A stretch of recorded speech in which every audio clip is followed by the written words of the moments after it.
Does anyone else have this issue when you're trying to grow a lot of seedlings indoors, but then you only realize that you've grown way too many seedlings to the point where you can no longer keep them inside because there's no many, you don't have any grow lights, or frankly, it's just too darn expensive to keep those grow lights on. Come with me as I figure out a lot of ways to bring your seedlings outside through hardening and a lot of problems you will encounter if you do not harden your seedlings off properly. Let's go.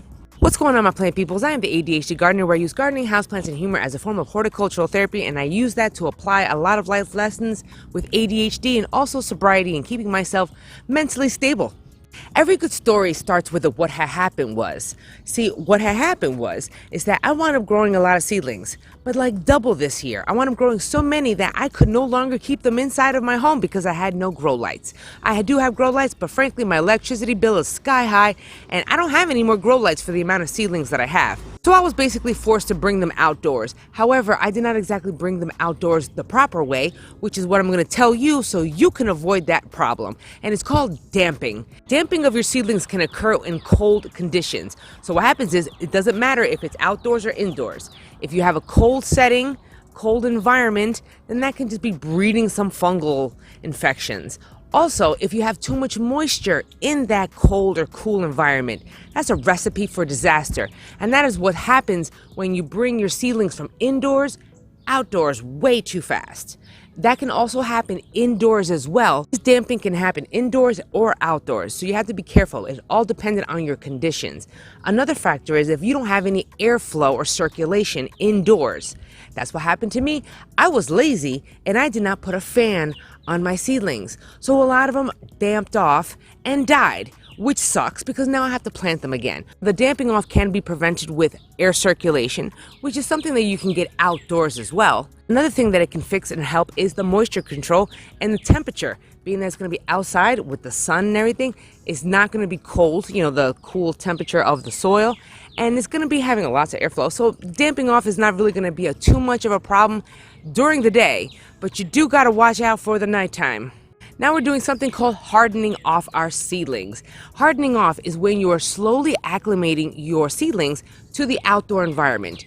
Remember, indoors, you're creating a perfect environment for your plants. You're controlling the temperature, you're controlling the ventilation, you're controlling the moisture. All of that is being handled indoors by you. But once you bring them outside, it's like a shock to your seedlings. Luckily, Dad came to go visit me, and he had a little something to say about when it comes to bringing your seedlings from indoors outdoors. But my seedlings. Your seedlings are not exactly being hardening off right now. Right, hardening off. I didn't do that. You're not doing that. You're still just growing them. You know what I mean?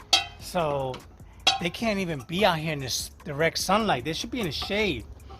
Shade. Just to save you some electricity, but they're not really being hardened off in the sun. No, they're being toasted. Right. Flipping Hardening dry. is like a week or so before you plant them in the ground. Take note. You get them adjusted.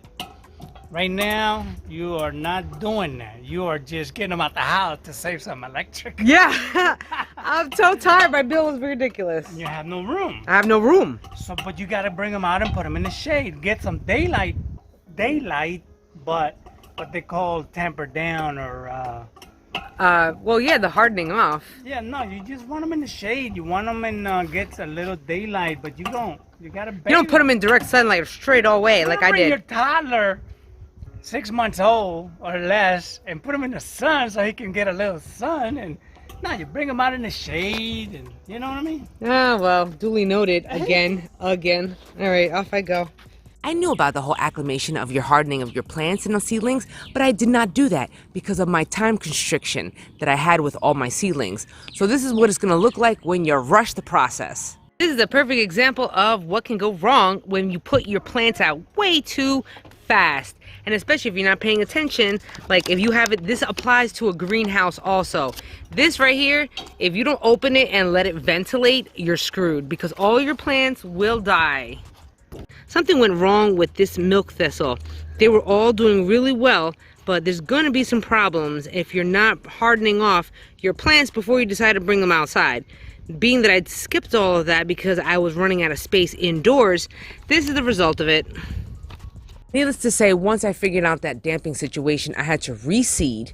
And once they grew again, I knew that that problem was going to happen again. So I needed to set up a little station to bring those seedlings out in a better condition. I knew I could leave a lot of those seedlings outside, but I needed to have some sort of like greenhouse to hold on to that humidity, because remember, the cold is the enemy for certain plants, and that can lead to damping, and I don't want that problem. Especially also when it comes to hardening your plants, acclimating your seedlings from the indoors to the outdoors, you kind of want some sort of like in between medium heat. I have a greenhouse, but it's kind of like messed up with the plastic. So Jose came up with this thing using a lot of like leftover pieces of plastic material. I recycled it and he made me this. This is going to be housing a lot of my seedling trays for the meanwhile. Since Jose built this, I have not had a damping problem at all because the heat levels and the humidity has been kind of like stable. And that means no damping. Another thing that would help off too was the hardening of the seedlings, because this is not exactly the best environment like the indoors. So the greenhouse or some sort of covering is going to be like the in-between spot from your indoors to fully outdoors, kind of like a medium. See, I had no choice but to bring some of my tomatoes outdoors because I don't have enough grow lights inside. I mean, I'm trying to grow like 200 tomatoes. Where am I going to put 200 seedlings of tomatoes and then another 200 seedlings of peppers inside of my house, plus everything else? I can't. So I had no choice but to bring out the tomatoes from indoors, outdoors.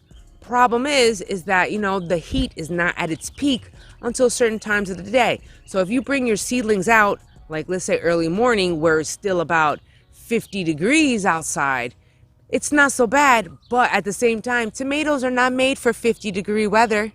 They're not. Peppers are not made for 50-degree weather. So if you're trying to grow a summer-loving crop and decide to bring it outside and the temperatures are not the best, you can expect damage. And that damage is going to look through yellowing, through rotting, and through death. Notice how this one is super green and this one is super yellow? But then we look again, more yellow. More yellow. It seems like there's a 50% chance of if they're going to go yellow or they're going to stay green. Because notice, green, yellow. Green, yellow. Also, green and yellow. So one night of 40 degrees outside can result in this. That is not a good look. I mean, some of them just don't look so happy at all. Look at that. Barely turned up. They're supposed to be green. Yellow. I'm gonna still continue to wait and see, maybe it'll grow some more. Hopefully it won't die, but this is what an experiment is all about. Over here they look like not good, but these not so bad.